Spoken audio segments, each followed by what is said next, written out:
একটি আয়তের প্রতিসাম্য মাত্রা দুইটি, কারণ আয়তকে তোমার এই প্রস্থ বরাবর কি এক ভাগ করা যায়, ভাগ করলে মিলিত হবে। আর যদি দৈর্ঘ্য বরাবর এইভাবে ভাগ করো তাহলে তোমার কি মিলে যাইব, কিন্তু কোনাকুনি বা কর্ণ বরাবর ভাগ করলে তোমার এই বরাবর ভাগ করলে মিলে না। এই কথা তোমার আয়তের প্রতিসাম্য রেখা দুইটি, এ একটি আর এ একটি, অর্থাৎ প্রতিসাম্য রেখা কয়টি? দুইটি।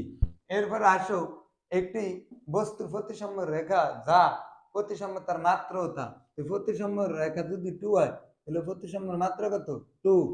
এখন আসো ঘূর্ণনকোণ।